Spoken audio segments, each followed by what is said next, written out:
Hey y'all, IrixGuy here. Welcome back to another live show. And if you haven't tuned in before, remember this is the sound of the super chat. So anytime you choose to super chat, and to do so in the chat section, you can, the live comment section, you can click that super chat icon. And if you do, the sound of the super chat will erupt. And if we get through $100 US during a single live show, I will then break out the drum. So without further ado, let's go ahead and get in here, see what we got going on.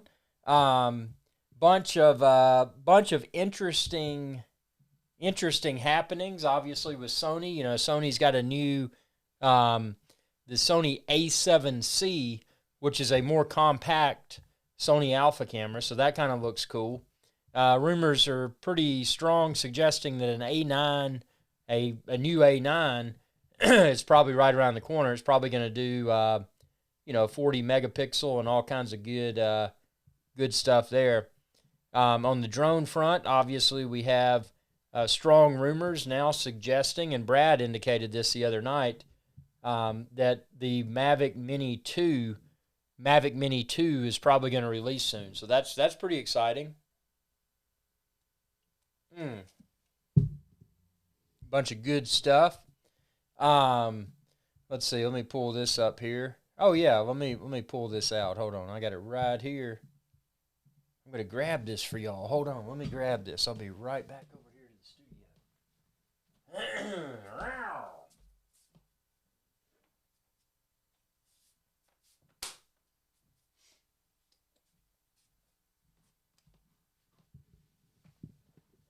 Goes without saying, the GoPro Hero 9 Black so far has been an exceptional camera. And obviously, I've got to take it out and, do some more videoing in Appalachia. And one of those things, I'm going to be going after, well, not going after, but I'm going to be in bear country where bears may be prevalent. And, that'll be cool if bears, never approach a bear because it's illegal. It can be very dangerous. But, if you're out and about and a bear is in view of your camera, what better way to utilize the GoPro than to have a big black bear. So that's pretty exciting. We've got let's see what else we got going on here. Let me pop this up here. The notes.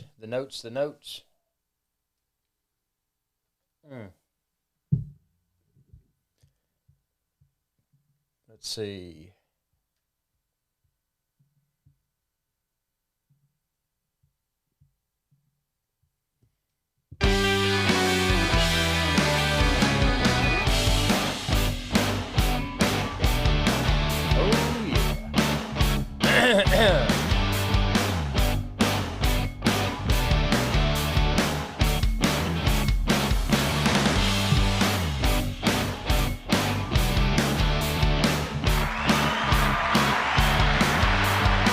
Xbox Series X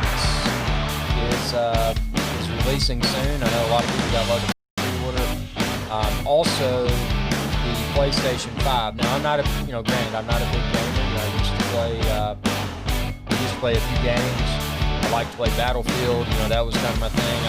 I don't play games, but it is still exciting from an industry perspective that we're seeing Xbox Series X. Anytime there's new tech coming out, that's interesting because, you don't know how that tech is going to evolve and what it might, lead to next. And, as an entrepreneur, most any of us, we're constantly questioning what is next. And, that's exciting, from, if you are a gamer, questioning what's next from a video game console perspective is always exciting. So, for that reason, I'm excited. I do want to have some Xbox Series X and so PlayStation 5 coverage because I think it's important. It's part of our let's just call it our technological ecosystem. So, having that knowledge and saying that, going to become a gamer. I mean, I don't have time to game. I've got to run IrixGuys Adventure. So, there's a lot of time and energy that goes into operating a growing YouTube channel. And again, this channel is not anywhere close to where it needs to be. This channel right now is only about 77,000 subscribers. and approximately 55 million videos. So there's a lot of larger YouTube channels, and high five to you, man. High five to you. You got a larger YouTube channel, that's good, but it's imperative that we get IrixGuy's Adventure channel to at least 100,000 views by February of 2021. Why February 2021? Well, wait till February 2021 wait for that to arrive, and then you'll see why. So I mean, we're only let's see, 77,000, 100,000 minus 77,000, that's 23,000.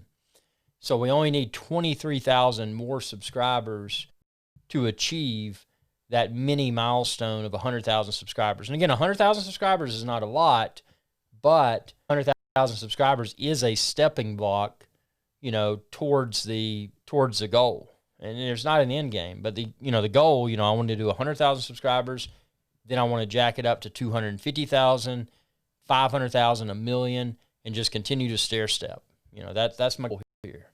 This is an exciting journey, but it takes a lot of it's your viewership and your views, you sharing with others. That's what matters, because without that, independent YouTubers like myself wouldn't exist. That's the disappointing part about not just, let's not overgeneralize and say social media, but let's say streaming video. One of the disheartening aspects of streaming video is that, you see so many people that have great content. They have excellent business skills. They possess the abilities to consistently grow a presence online. But so many of those people that possess those abilities, they sell themselves out. They become part of and again, I'm not bad-mouthing multi-channel networks, MCNs, but they feel that, oh, well, this can fact me and I'm going to do this, that, and the other. Being independent, remaining independent, provides so much power. It provides so much value. People that partner up to, with the expectation that they're going to somehow more rapidly succeed, they're selling themselves short, in my opinion, because you don't have to be an excellent marketer. You don't have to be excellent on camera. You don't have to be excellent with filming. You don't have to be excellent in anything. But if you are proficient with all of those items, you can succeed. And that's what so many people don't realize. It's like, well, they're like, well, if I do this, I get this, I get this, I get that and the other, and they sell themselves out because, what they do, they become part of, just a big network of other people. They're not their own show anymore. Independence within the internet video realm, in my opinion, should remain paramount, and so many people don't realize that.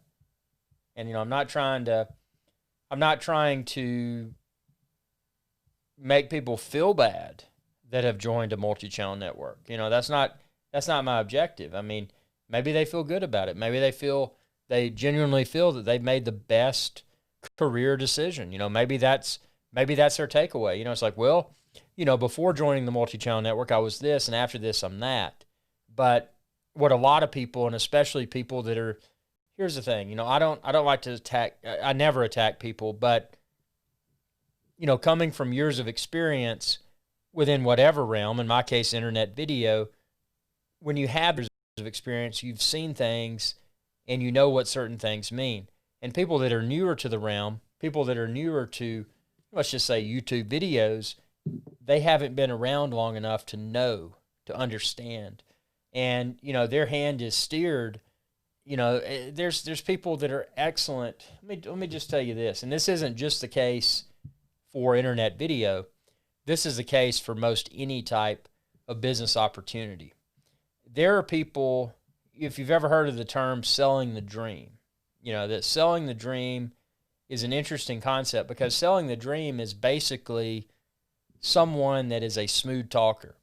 When you deal with a bunch of different personality types, the smooth talkers are often perceived as the likable ones. They're the people that, whatever they say, everybody else waits to say something to hear what they say first. These smooth talkers are perceived as the leaders. These smooth talkers are perceived as the guru. They're just because they're so eloquent with how they speak, they're perceived as being knowledgeable. And that's not necessarily the case. I know a bunch of people in multiple realms, that are very eloquent speakers. They can say things in a way that's empowering. They can say things in a way that's motivational. They can say things in a way that non-verbally commands a level of respect. They're in essence, putting themselves on a pedestal rather, knowledge-wise, so that people see them and they hear them and they're perceived as a guru. And the reality is that a lot of these perceived gurus know nothing about the business.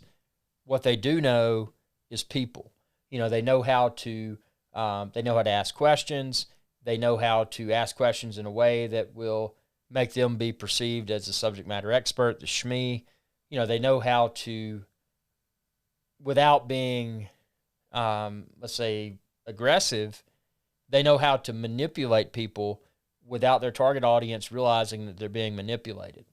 And that's a scary thing. And so many people, especially people with less business experience, so many people fall victim to that.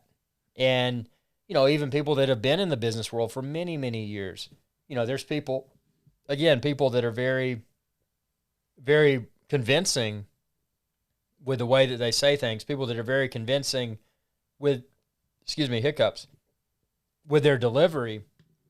And in essence, they force people's hands without forcing their hands, because they create the false expectation that, everything they're saying is right. There's nothing better. And if you think that something's better, then, they're going to get in your mind and they're going to get in your head and make you think, well, I'm thinking this is better, but, this individual is so on the game that I know there must be right. So they instill enough they instill enough doubt to make their target audience feel that they are correct without any possibility otherwise, which is pretty interesting. Now, me on the other hand, and again, I'm not saying I'm the expert. I've only been doing YouTube for a few years, and I'm not even to 100,000 subscribers yet. But what I know is, and this isn't being rude or anything, but my thing is, when I'm approached by people, when I'm approached by MCNs, multi-channel networks, I'm always polite. What can you offer me? Always go the the standard, what I consider my standard route. And it's, well, what can you offer me? What can you do for me that I couldn't do for myself? And then I just go on the laundry list of questions. And every time, there has not been a time that they've been able to sell me on it, because I ask so many questions that inevitably they're like, they just give up. They huff and puff and they go away. But there have been times where I got far enough along with the questioning that I said, okay, what's my sign-on bonus? What will you pay me if I decide to join your multi-channel network?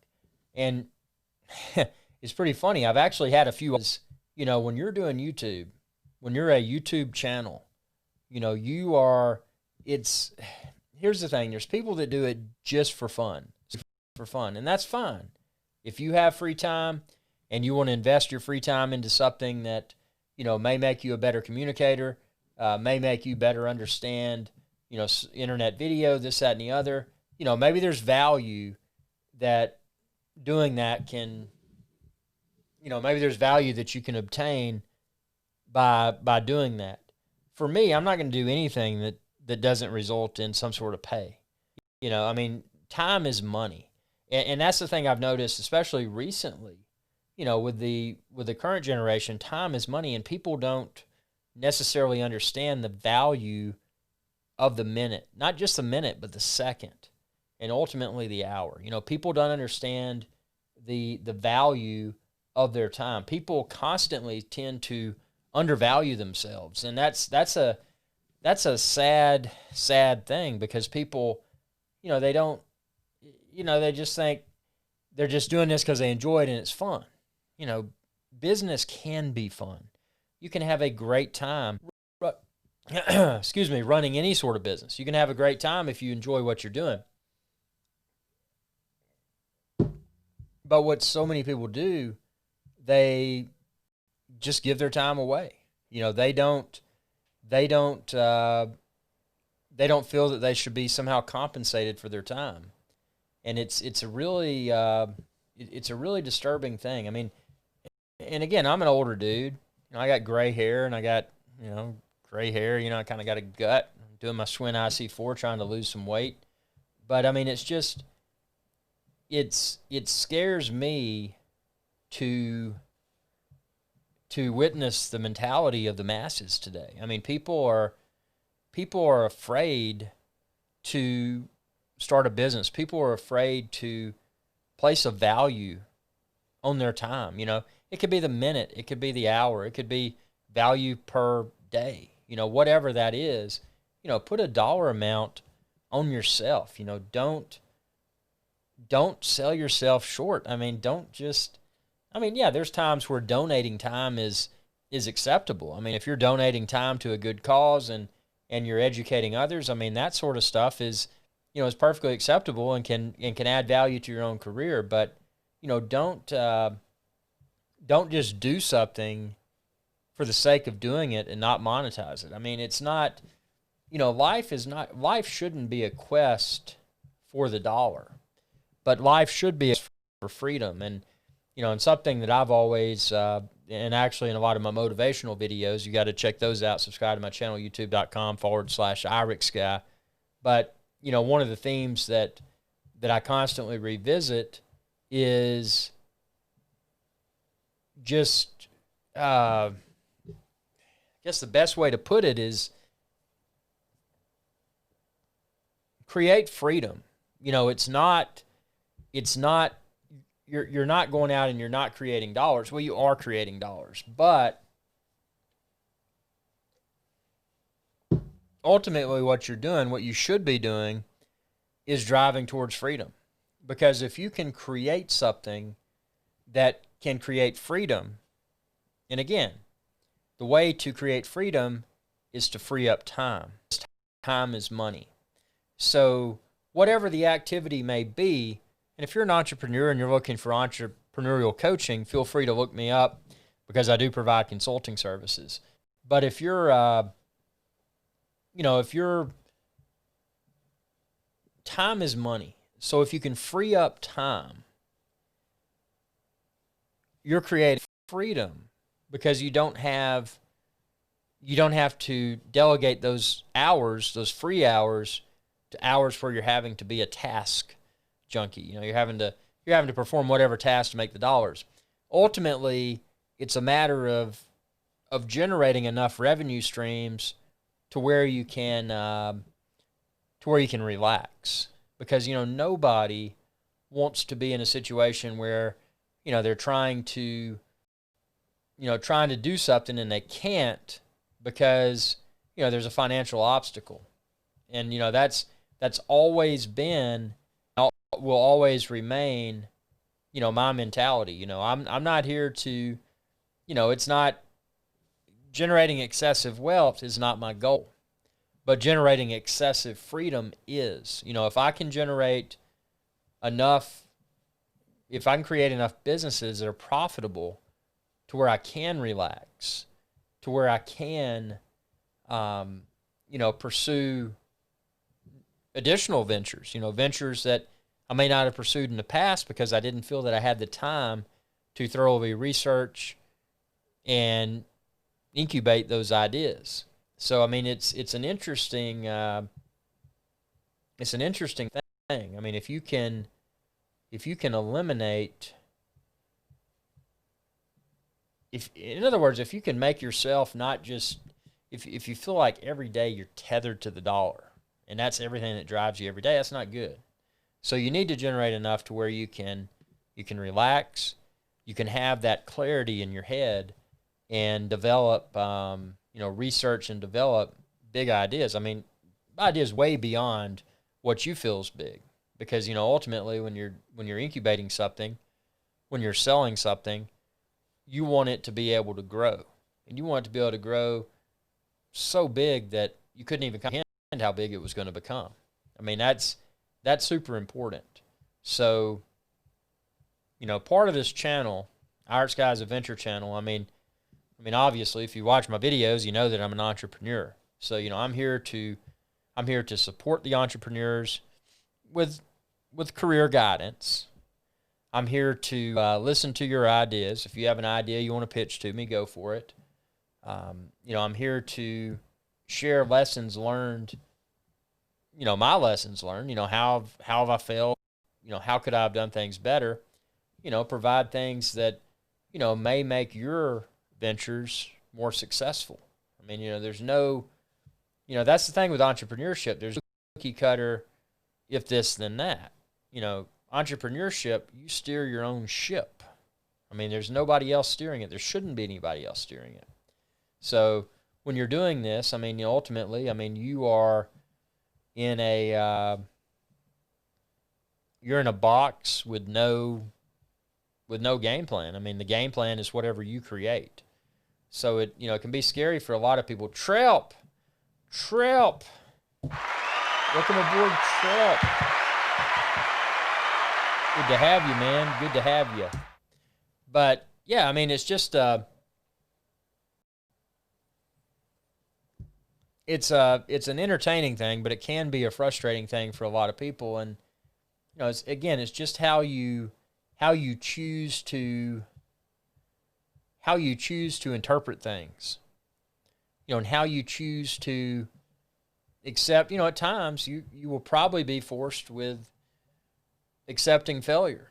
And if you have to accept failure, is that something that you can deal with? I mean, just because something has failed doesn't mean that it's not worth improving. Because, there's certain, businesses that are created that, if you step in and you say, well, this didn't work, but what could I do to make it work? You can turn something bad into something awesome. And, there's certain things that you may say, hey, after testing this and tweaking this and tweaking that, this didn't work, and I accept it didn't work. So it's time to move on to the next big idea. And that's when you're not throwing in the towel, but you're acknowledging that, despite your best efforts, that it just doesn't seem that it's going to work. So, in that scenario, you move on to the next idea. I've had many startups that have failed.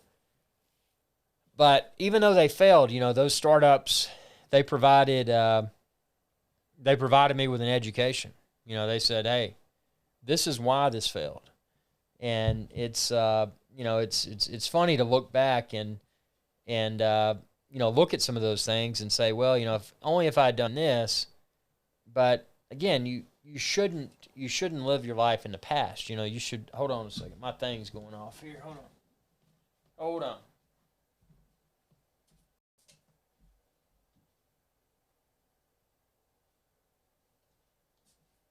Yeah, so you shouldn't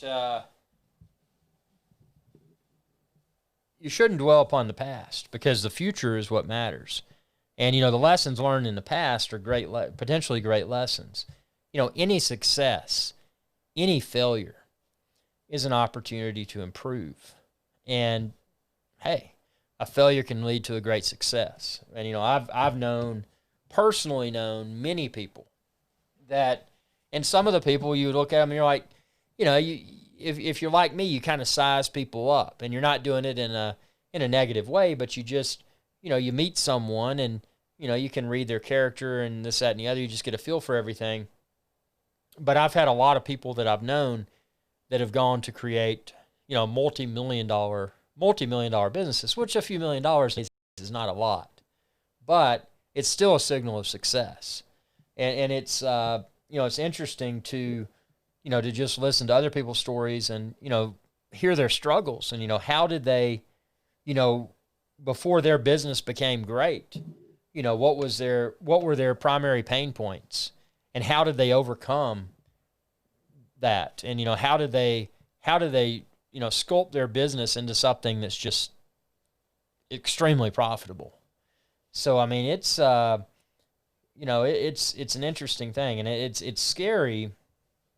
And again, I keep saying this over and over, but it's scary, just to observe the mentality of the masses today. People just don't, as far as the mainstream is concerned, they don't seem to exhibit the desire to want to create something great, and that's it's disheartening. I mean, and again, not everybody's wired for business, not everybody's wired for for financial growth, but ultimately, my thing, and I always go back to this, people that want to do well in school, they want to have a good grade, point average, whatever. Those people, they seem to exhibit the desire to want to become successful. And a lot of those people are the people that you see that never really do anything. I mean, they get their degree in whatever, and it's just like, wow, and then they just do nothing. They just flounder along. Trep says, I was just thinking about a bike speedometer. A bike speedometer? What are you thinking about a bike speedometer for?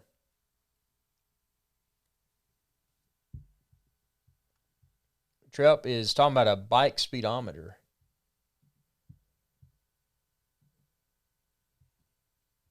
It's, cycling's good, man. I tell you, outside, though, with all this texting and driving, I wish there was a way, and this would be a very cool invention, if somebody could invent something that, and see, that's the thing, people are concerned, and justifiably so, people are concerned when it comes to, things that track people. And, that's understandable, because that's a slippery slope. I mean, you can do away with a lot of your privacy if you allow this tracking tool and this tracking tool, et cetera, to become part of whatever. But, I think it would be cool if they had something where people could safely ride a bicycle on the road, because now with all the distracted drivers, it's not safe. I mean, people rear end cars and kill people texting and driving.